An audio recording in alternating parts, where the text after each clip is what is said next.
J'ai été moi-même capturé avec un autre prêtre en 2007 pendant 9 jours. Et une fois libéré contre une rançon, bien sûr, alors nous sommes restés tous les deux dans la même paroisse et nous avons continué comme si rien n'est passé. Bonjour et bienvenue dans Les Voix de l'Orient, un programme de l'œuvre d'Orient, avec aujourd'hui le père Pios Affas, prêtre syriaque catholique, curé de Mar Thoma à Mossoul en Irak. Et avant de commencer cette interview, j'en profite pour inviter nos spectateurs à s'abonner à la chaîne Les Voix de l'Orient, c'est fondamental pour le référencement sur YouTube, et ainsi que ces vidéos soient vues par un large public. Bonjour père, qui êtes-vous ? Je suis le père Pios Affas, originaire de Mossoul. J'ai étudié chez les pères dominicains, au séminaire des pères dominicains de Mossoul, ordonné prêtre en 1962. Et directement après mon ordination, avec 3 autres amis, nous avons formé une communauté de vie. C'est quelque chose de nouveau en Irak. Des prêtres séculiers qui vivent ensemble et avec une vie spirituelle et apostolique. Et une des premières choses que nous avons lancées, c'était une revue chrétienne, l'unique revue chrétienne en Irak, la pensée chrétienne, qui continue jusqu'à maintenant. Ça fait déjà plus que 60 ans. Mais nous avons légué cette revue au père dominicain en 1995. Nous avons pendant 30 ans lancé cette revue qui a eu une grande diffusion, une bonne réception par les lecteurs, même musulmans, chrétiens et musulmans, de toutes les communautés. Enfin, ça c'est le passé. Après avoir donné la revue, alors nous avons lancé les études bibliques. Nous avons fondé un centre d'études bibliques pour laïcs, qui fait pendant 4 ans, on enseigne 2 ans pour le Nouveau Testament et 2 pour l'Ancien Testament. Et puis, de ce centre est née une maison d'édition qui s'appelle Édition Biblia. Alors, depuis 2000 jusqu'à maintenant, on n'a pas cessé de publier des livres, commentaires bibliques, presque une 50aine, 60aine de livres et des dossiers de la Bible traduits en arabe. Ça fait déjà 67 dossiers traduits et publiés. Dernièrement, grâce à l'œuvre d'Orient, nous avons lancé une nouvelle collection, Mon ABC de la Bible, qui on traduit et on diffuse. Malheureusement, la diffusion maintenant c'est beaucoup moins grande qu'auparavant parce que les lecteurs sont diminués de plus en plus, malheureusement. Mais on continue quand même de publier. Voilà pour pour mes activités principales. Que représente Mar Thoma pour vous ? Je suis, né dans cette paroisse, baptisé dans cette église, le même jour de ma naissance, ça c'est nouveau, n'est-ce pas? Étudié dans son école, et une fois ordonné, nous avons choisi de vivre dans cette église où il y a eu des chambres vides. Alors, nous en avons fait notre, siège pour cette communauté qu'on appelle Amis du Christ Roi. Cette église, on a fait toujours des innovations, des restaurations tout au long de ces 50 ans. On a fêté les 150 ans de la fondation, qui a été fondée en 1863. En 2012, une grande festivité pour fêter l'anniversaire de 150 ans. Mais les gens, les paroissiens diminuaient de plus en plus. Déjà, auparavant, avant cette festivité, j'ai été moi-même capturé avec un autre prêtre en 2007 pendant 9 jours. Et une fois libéré contre une rançon, bien sûr, alors nous sommes restés tous les deux dans la même paroisse et nous avons continué comme si rien n'est passé. Jusqu'à 2014 où vraiment, vous savez qu'est-ce qui s'est passé, la grande catastrophe de l'Irak et de Mossoul surtout, avec l'arrivée de Daesh. C'était la fuite et l'immigration forcée des chrétiens, vous savez ça. Il faut noter que j'ai pu, pendant que Daesh est à Mossoul, rentrer 3 fois à l'église pour prendre certaines choses importantes, les comptes, les registres de baptême, tout ça. Il y avait une croix qui a 200 ans, vieux de 200 ans, et des choses comme ça. 2 manuscrits, parce que je n'ai pas parlé du musée.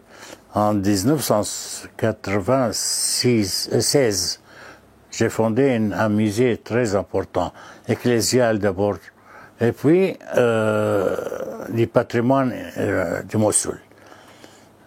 On avait presque 5000 objets très importants, très anciens, et des manuscrits, 125 manuscrits qui s'étalaient sur 10 siècles. Alors les 2 manuscrits très importants sur parchemin, 10e et 11e siècle, j'ai fait comment on appelle ça, j'ai risqué une arrivée à Mossoul pendant le Daesh. J'ai essayé de les sauver. Il y avait une religieuse avec nous qui était venue spécialement pour nous, qu'elle soit plus, peut-être qu'elle puisse nous aider à faire sortir. Et justement, en arrivant à checkpoint, ils ont vu la sœur, ils lui ont dit, priez pour nous. Et comme ça, ils n'ont pas demandé d'ouvrir le coffre. Et comme ça, nous avons sauvé les 2 manuscrits et d'autres choses importantes. Mais pendant toute l'émigration, pendant 3 ans,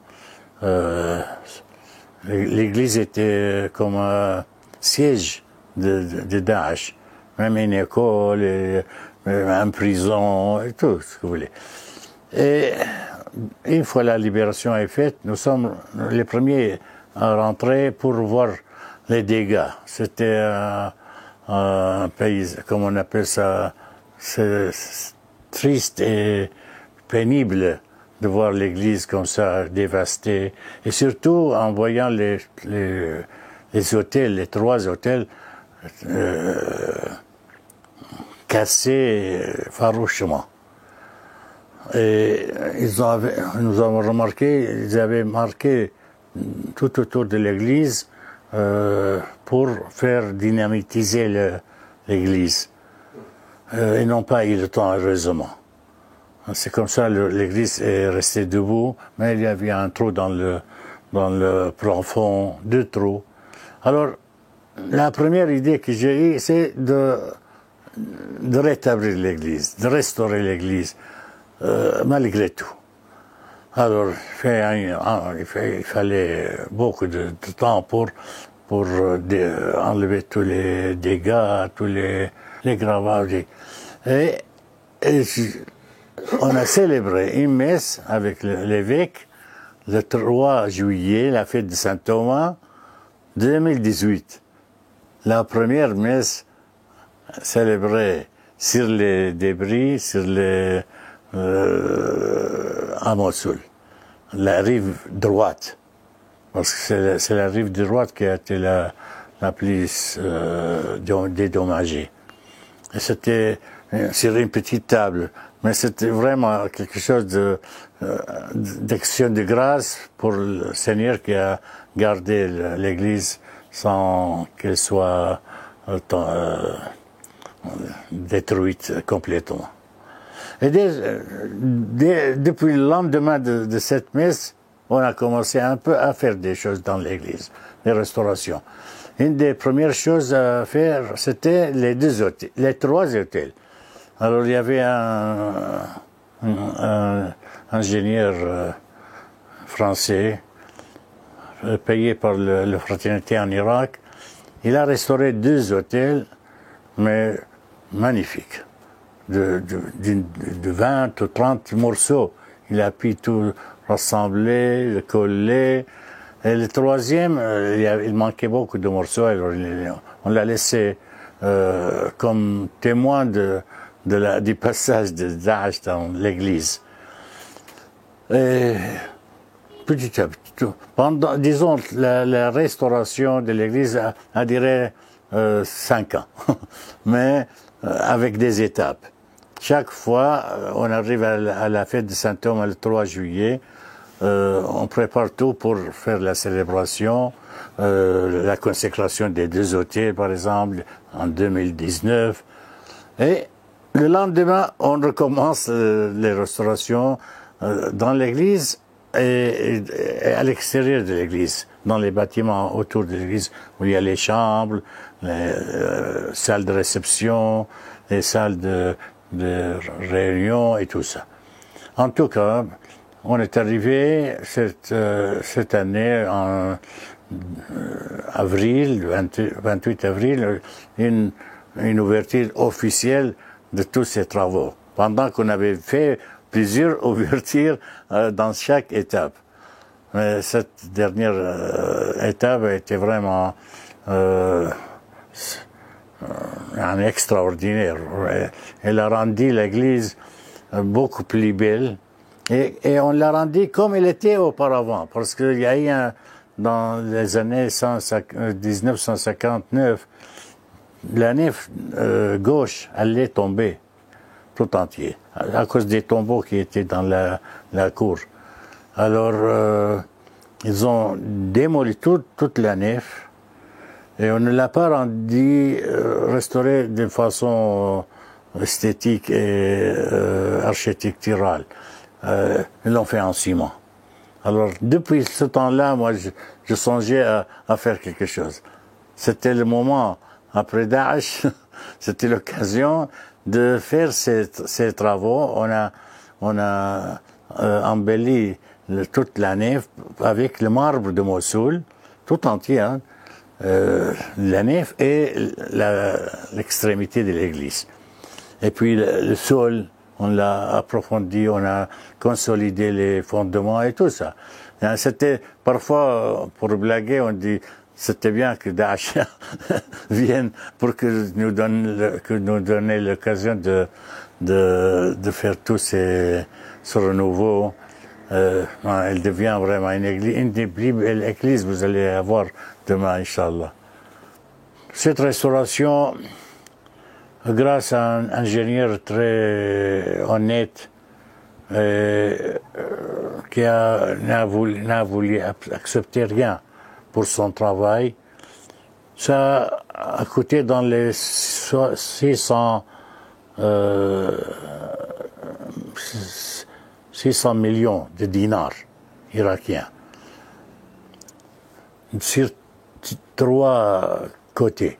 Le premier, c'est la participation des fidèles, des paroissiens et des chrétiens de Mossoul et des alentours et de l'extérieur. Et on peut dire un bon tiers, ça a été donné par les fidèles. Un deuxième tiers, c'est l'Église elle-même qui a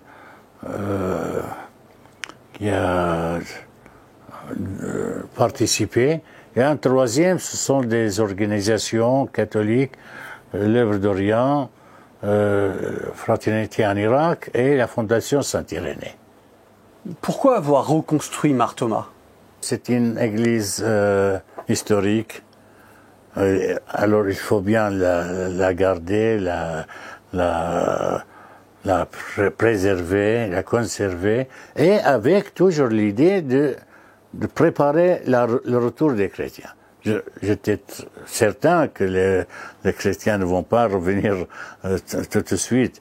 Je mets 10 ans ou 15 ans peut-être pour cette revenue. Mais disons, le fait de faire cette restauration, de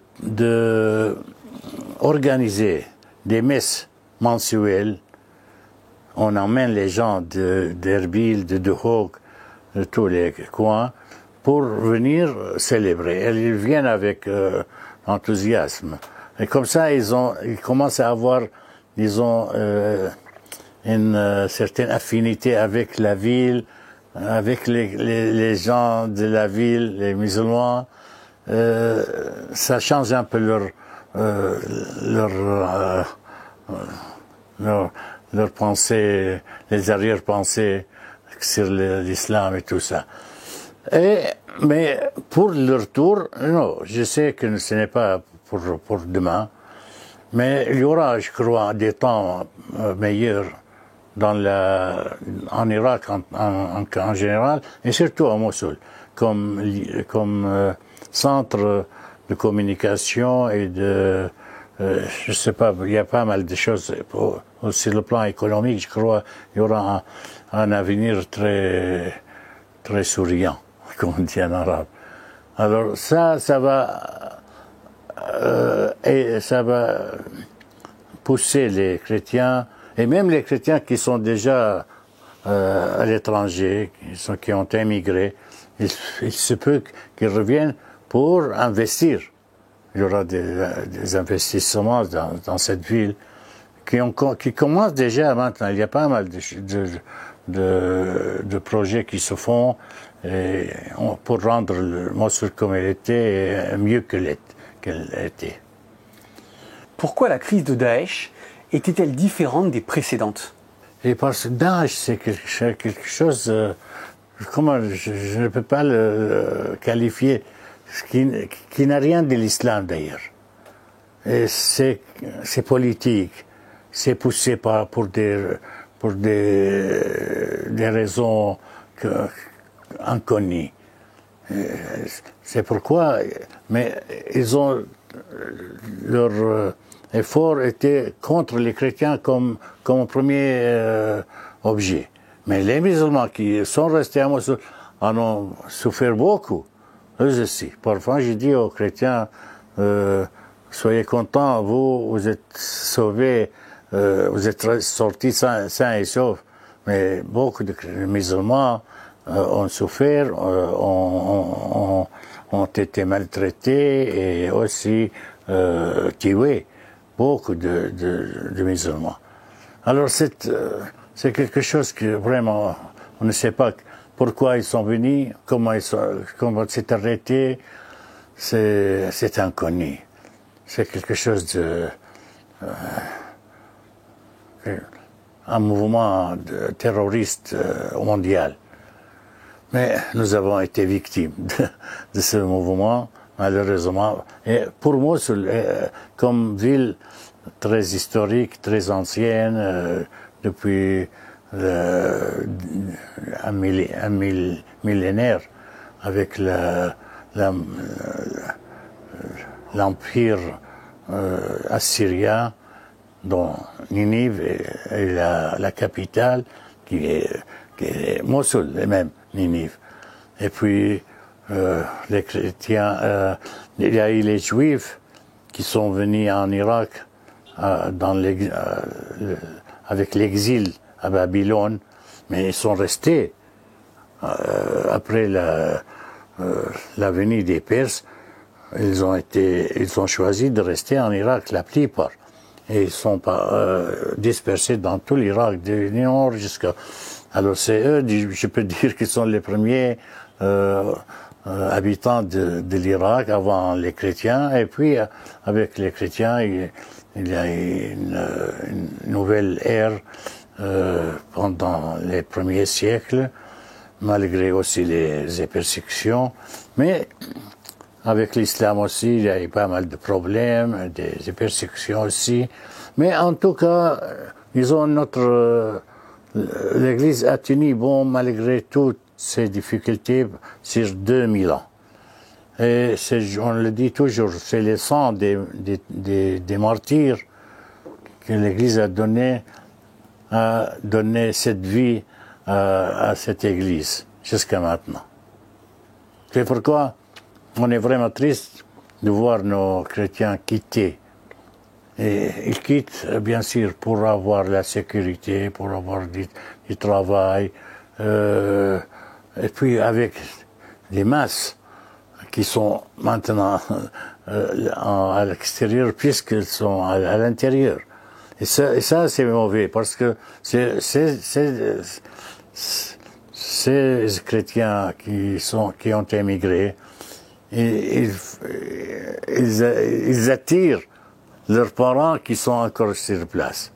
Alors c'est pourquoi ça continue jusqu'à maintenant, malgré que la sécurité est assez bonne maintenant, mais l'immigration continue. Ça c'est quelque chose de terrible. Et on ne peut rien faire, on ne peut pas empêcher, mais on va attendre des temps meilleurs pour le retour de ces chrétiens émigrés dans le monde entier. Ils sont dispersés dans le monde entier. Comment faire revenir les chrétiens à Mossoul? Vraiment, on ne sait pas comment faire. Ils ne sont pas convaincus que le pays aura un avenir meilleur. C'est ça l'idée des chrétiens. Alors, ça n'a pas de sens de rester. C'est pour eux comme ça. L'Église a toujours essayé de donner courage à ceux qui sont là et pour rester, pour continuer le témoignage pour l'Évangile. Mais il y a d'autres raisons qui les attirent vers l'extérieur. Je crois que leurs parents qui sont là-haut, ailleurs, c'est qui les attirent à venir les rejoindre. Ça c'est le cas de Karakosh, par exemple. C'était un village chrétien et catholique, syriaque catholique, qui a perdu plus que la moitié de ses habitants qui sont à l'ailleurs. Alors, cette moitié qui attire ce qui reste sur place. Et il n'y a aucun moyen de les retenir et de les empêcher, bien sûr. Ils ont la liberté de choisir. C'est dommage pour nous. Les chrétiens diminuent. Mais malgré tout, avec ce petit nombre, ce petit reste, comme dit la Bible, il a encore un témoignage à rendre. Et leur poids, malgré leur petit nombre, est toujours grand. Ça, c'est une marque de notre Église orientale en Irak. Qu'est-ce que Daesh a changé dans la vie des chrétiens? Et c'est inoubliable. Surtout parce qu'ils ont souffert beaucoup de leurs voisins aussi, et qui les ont volés. Et c'est pourquoi ils ne peuvent pas oublier ça. Comment pouvoir revenir avec les mêmes voisins qui sont là encore, peut-être? On a perdu la confiance. C'est pourquoi. Et puis, pendant 6 ou 7 ans, avec les enfants qui sont dans les écoles, dans les universités, il n'y a pas moyen. Surtout les familles qui ont des filles, c'est impensable de revenir à Mossoul. Il y a encore une crainte Alors, on essaie de faire convaincre que les jours ont changé, la mentalité a changé chez les musulmans parce qu'ils en ont souffert eux aussi. Mais c'est pas facile de convaincre parce que c'est une plaie très profonde dans leur vie. Ils ont perdu tout. Mais ils doivent un peu avoir courage parce que, ayant perdu tout, mais ils peuvent encore retrouver tout. Parce que les maisons qui n'ont pas vendu, ça va leur donner le goût de revenir. Et puis, ça va devenir très, très, très, très riche. Même le prix des maisons. Moi, j'essaie toujours de conseiller aux gens de ne pas vendre leur maison, sauf s'ils sont dans le besoin pour acheter ici au Kurdistan. Mais il y a pas mal de gens qui ont gardé leur maison. Alors, ces maisons vont avoir des prix exorbitants. Alors, ils pourront revivre de nouveau, retrouver leur bonheur. Les musulmans et les chrétiens arrivent-ils à cohabiter aujourd'hui? Moi, j'ai dit, on ne peut pas vivre sans tenir compte de tous les gens, des habitants de la ville. Nos parents, nos grands-parents ont pu vivre avec les musulmans dans l'amitié et dans la bonne entente. Mais nous, bien sûr, nous avons vécu des temps difficiles, mais ça n'empêche pas qu'on puisse revenir à des temps que puisse une entente avec ces musulmans. Ils sont nos frères. On peut ensemble, on doit ensemble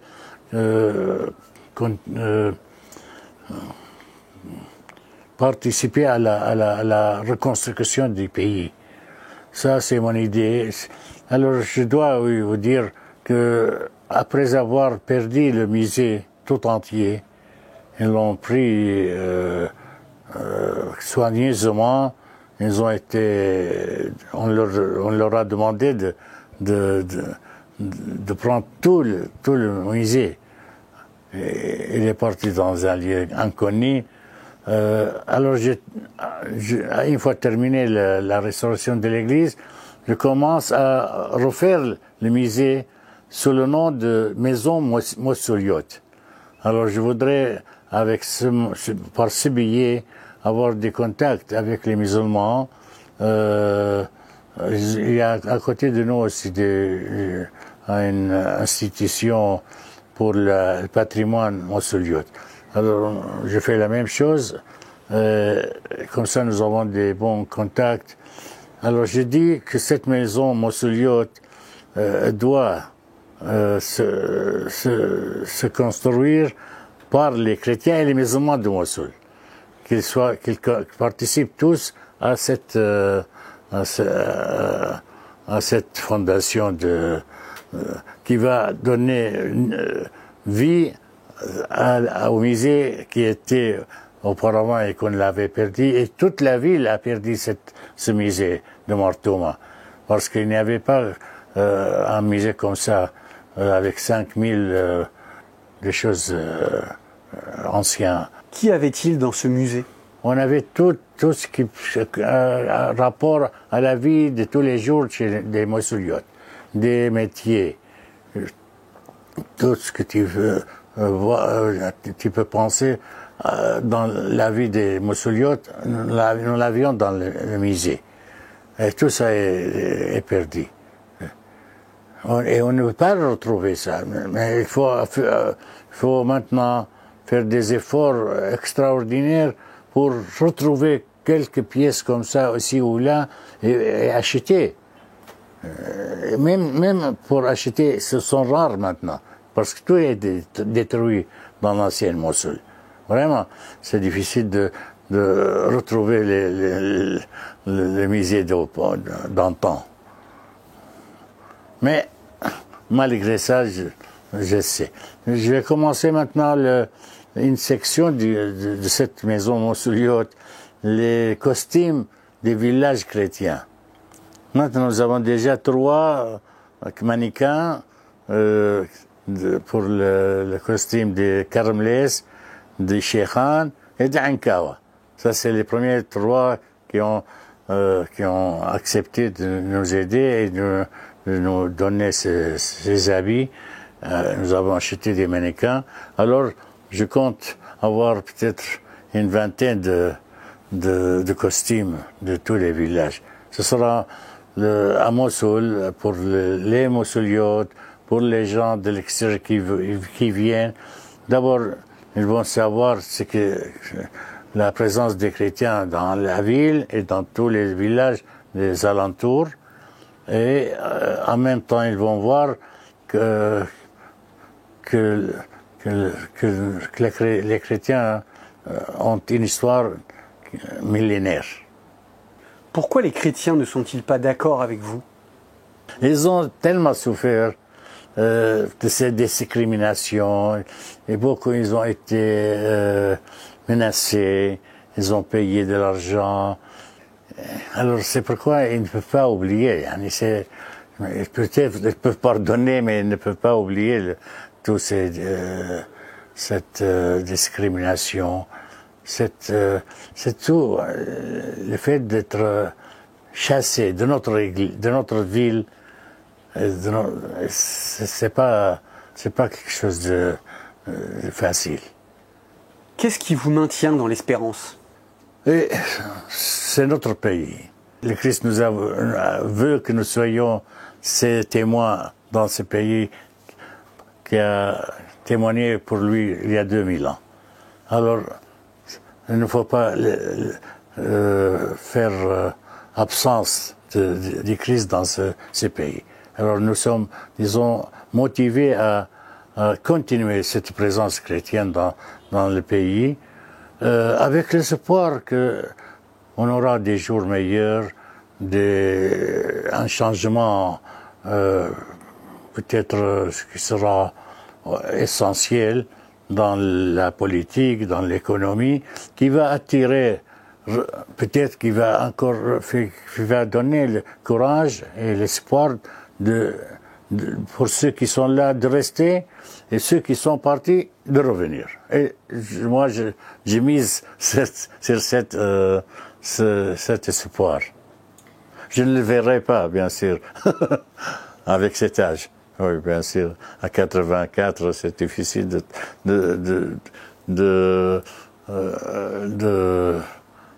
percevoir ce jour des retours des chrétiens à Mossoul. Mais j'ai préparé le terrain pour le retour. Et enfin, Père, d'où vient votre vocation sacerdotale?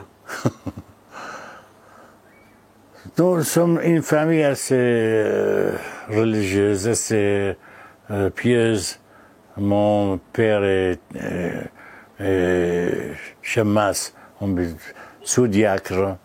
Ma mère dans la confrérie de Sacré-Cœur. Et nous sommes toujours à l'église.